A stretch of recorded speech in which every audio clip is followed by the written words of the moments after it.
Hello friends, તો આજના વિડીયોમાં હું તમારી સાથે શેર કરવાની છું એકદમ સરસ, ખૂબ જ ઉપયોગી થાય તેવા આઈડિયા કે જેનાથી આપણે રસોઈમાં ખૂબ જ સરળતાથી એકદમ ઓછી મહેનતે અને ઓછા સમયમાં કઈ રીતે આપણે કામ કરી શકાય અને એકસાથે ઘણી બધી રૂ જેવી ફૂલેલી પૂરીઓ અને રોટલી કઈ રીતે બનાવી શકાય તે પણ આપણે આજના વિડીયોમાં જોઈશું. તો વિડીયો સારો લાગે તો લાઇક કરજો, કમેન્ટ કરજો અને મારી ચેનલને સબસ્ક્રાઈબ કરજો. તો ચાલો અહીંયા આપણે વિડીયો શરૂ કરીએ. તો સૌથી પહેલાં હું તમને અહીંયા એક નાનકડી ગેસના ચૂલા માટેની ટિપ્સ બતાવું છું. તો ક્યારેક શું થાય છે, આ જે રબડ હોય છે ને નીચે લાગેલી ચૂલાની, તો ચારેય જે રબડ હોય છે ને એ નીકળી જતી હોય છે કે પછી ઢીલી થતી હોય છે. તો તેના માટે આપણે શું કરશું, જે ખાલી થમ્સઅપના કે બોટલ હોય છે ને તેના ઢાંકણા આપણે લઈ લેવાના 4 અને આ રીતે આપણે બધી જ રબરમાં તેને સરસ રીતે લગાવી દઈશું અને તેને આપણે ફેવિક્વિકથી પણ આપણે ચોંટાડી શકાય છે. તો શું થશે તેનાથી કે આપણે જે ચૂલો છે ને એ થોડોક ઊંચો પણ રહેશે અને આપણે જ્યારે ધોવું હોય કે પછી આ પ્લેટફોર્મને પણ સાફ કરવું હોય છે ત્યારે હટાવવામાં પણ ખૂબ જ સરળતા રહેશે. તમે જુઓ કેવું તેનું સરસ લુક આવે છે અને એકદમ આપણે ખસેડીએ ને આને તો એ કંઈ પ્રોબ્લેમ ના થાય.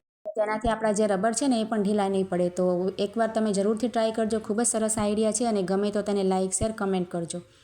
તો હવે આપણે ત્યાં રોટલી માટેની ટિપ્સ જોઈ લઈશું. તો તેના માટે આપણે આ રીતે એકદમ નરમ લોટ સરસ બાંધીને રેડી કરી લઈશું અને ત્યાર પછી તેના આપણે લુવા બનાવી લેવાના. આપણે જેટલી પણ રોટલી વણવાની હોય તેના લુવા બનાવીને રેડી કરી લઈશું. તો અહીંયા આપણો જે લોટ બાંધવાનો છે ને એકદમ સોફ્ટ અને સરસ આપણે બાંધીને રેડી કરવાનો છે, તો જ આપણે રોટલી એકદમ સરસ રીતે ફૂલીને તૈયાર થશે. તો અહીંયા અમે 4 લુવા આ રીતે લઈ લીધા છે અને હવે આપણે જોઈ લઈશું આપણે તેને કેવી રીતે બનાવવાના છીએ. તો તેના માટે આપણે શું કરશું કે આ રીતે એક પ્લાસ્ટિક જે હોય છે ને કોથળી, જેમાં આપણે ડ્રેસને આવે છે બધી આ રીતની, તો તેને આપણે સરસ રીતે ધોઈને કોરી કરી લેવાની, એકદમ સાફ કરીને તેને કોરી કરી લેવાની, એટલે આપણે જ્યારે પણ રોટલી વણાય ત્યારે એ કામ લાગે. અને ત્યાર પછી રોટલીના આ રીતે 2 લુવા લઈ લેવાના અને આ રીતે રાખી દેવાના. તેની ઉપર લોટ લગાવીને સરસ રીતે રાખી દેવાના, બંને વચ્ચે જગ્યા રાખીને. અને આ રીતે જ્યારે સેટ થઈ જાય ને ત્યાર પછી આપણે કોથળીનો જો બીજો ભાગ હોય ને તે એની ઉપર રાખી દેવાનો. આ રીતે તમે જોઈ શકો છો, મેં રાખી દીધો છે બીજો ભાગ તેનો. અને ત્યાર પછી આપણે પ્લેટ લઈ લેવાની, કોઈ પણ થાળી હોય ને આ રીતની સ્ટીલની એ લઈ લેવાની, આપણે જે પણ લેવી હોય તમારા ઘરમાં, અને તેનાથી આ રીતે આપણે પ્રેસ કરશું. તો આ રીતે આપણે રોટલી એકદમ ગોળ ગોળ બનશે અને ખૂબ જ સરસ બને છે, પાતળી. તો અહીંયા તમે જોઈ શકો છો મારી રોટલી એક બનીને રેડી થઈ ગઈ છે. હવે આપણે બીજી પણ આ જ રીતે બનાવી લેવાની છે. તો એકદમ હળવા હાથે આપણે કરવાનું છે, વધારે તેને પ્રેસ કરવાની કે પછી જોર આપવાની જરૂર નથી.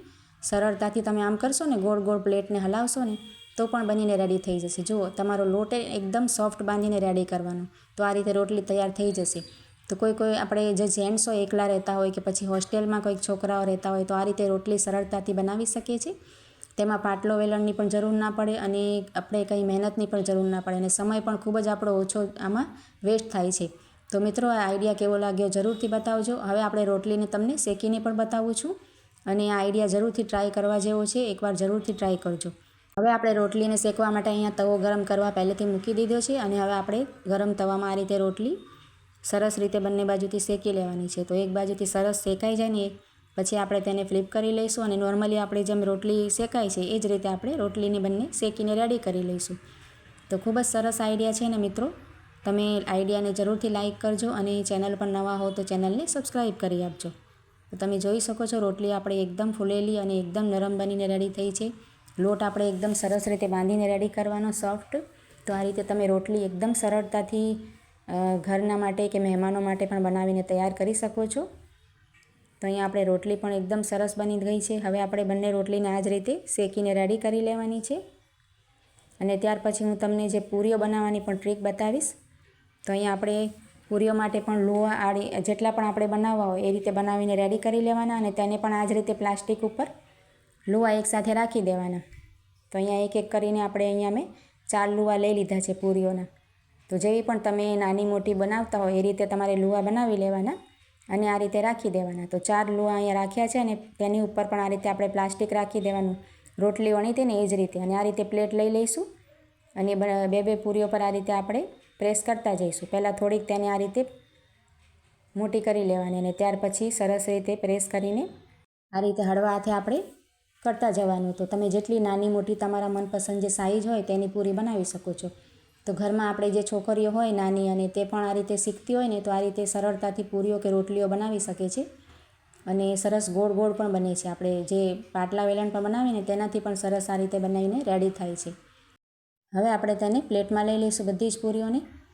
તો તો મિત્રો આઈડિયા સારો લાગ્યો હોય તો તેને લાઇક કરજો અને કમેન્ટ જરૂરથી કરજો કે તમે મારો વિડીયો કઈ જગ્યાએથી જુઓ છો.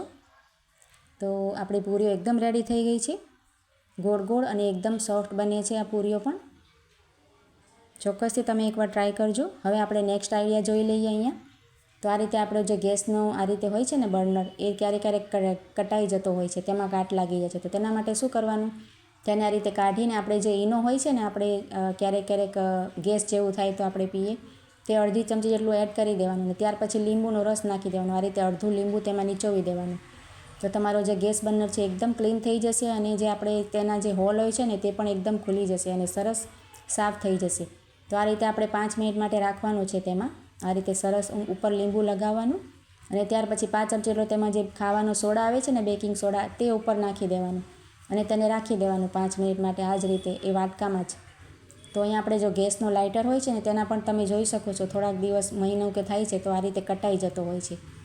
તો આ રીતે તેને પણ આપણે લીંબુથી ને સોડાથી સરસ રીતે સાફ કરીને હું તમને બતાવીશ. ખૂબ જ એકદમ ચકાચક થઈ જશે, આપણે નવું લાવ્યા હોય ને એ જ રીતે. તો આ રીતે લીંબુની ફાડ લેવાની અને તેની ઉપર 5 ચમચી જેટલો ખાવાનો સોડા એડ કરી દેવાનો અને ત્યાર પછી લાઇટર ઉપર આપણે સરસ રીતે આ રીતે રબ કરી લેવાનું. આ રીતે હળવા હાથે કરી લેવાનું. તો તમારો લાઇટર એકદમ તમે નવા જેવો જ થઈ જશે. તમે જોઈ શકશો આ રીતે હું તમને બતાવીશ સાફ કરીને. જે કાટના દાગ હશે કે પછી કાળું કાળું થઈ જાય છે તે બધું જ નીકળી જાય છે આનાથી. બસ 1 થી 2 મિનિટ જ આપણે કરવાનું આ રીતે. તો આઈડિયા બધા મારા એકદમ સરસ છે. તમે તેને જરૂરથી ટ્રાય કરજો અને વિડીયોને એન્ડ સુધી જોજો એટલે તમને બધા જ આઈડિયા ખૂબ જ ગમશે. તો અહીંયા તમે જુઓ, ખાલી આમ લગાવવાથી જ બધા દાગ નીકળવા માંડે છે તરત જ. કેમ કે બેકિંગ સોડા અને લીંબુ જે આપણે મિક્સ કરીએ ને, તેનાથી આપણા ગેસ લાઇટર કે પછી આપણે જો આ ગેસ બર્નર એ બધા છે ને, ખૂબ જ એકદમ ક્લિનિંગ તેની સરસ રીતે થાય છે. આ રીતે આપણે થોડુંક રબ કરશું અને ત્યાર પછી કોરા કપડાથી તેને લૂછી નાખવાનું. તેને આપણે ધોઈ તો શકાય જ નહીં લાઇટરને. તો આ રીતે સરસ એક કોરું કપડું હોય ને કિચનનું, તેનાથી આપણે સરસ સાફ કરી નાખવાનું. તમે જોઈ શકો છો એકદમ આપણું લાઇટર ચમકી ગયું છે અને એકદમ નવા જેવું જ થઈ ગયું છે. બધા જે દાગ હતા કાટના કે પછી આપણે કાળું કાળું મેલ હોય છે તે પણ આપણે બધા જ નીકળી ગયા છે. તમે આ રીતે સાફ કરશો તો જે થોડાક રહી ગયા હશે ને તે પણ સરસ રીતે સાફ થઈ જશે.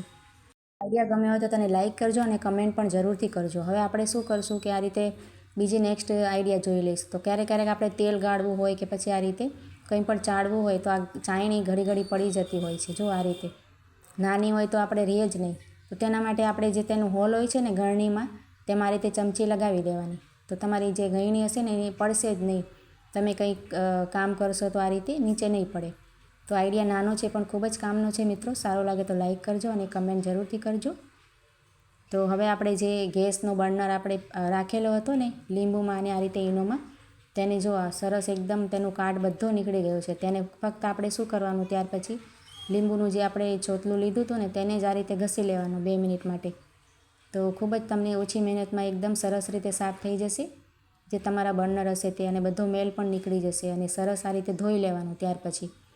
તો એકદમ સરસ તેના જે હોલ હોય છે ને તે પણ એકદમ ખુલી જશે અને તમારું ગેસ પણ ખૂબ જ સરસ બળશે. તો તમને ચેક કરીને બતાવું છું. જો આ રીતે ખૂબ જ સરસ એકદમ લાઇટર પણ સાફ થઈ ગયું અને બર્નર પણ. બધા જ આઈડિયા કેવા લાગ્યા કમેન્ટ દ્વારા જરૂરથી જણાવજો. તો ચાલો મળીએ નવા વિડીયોમાં.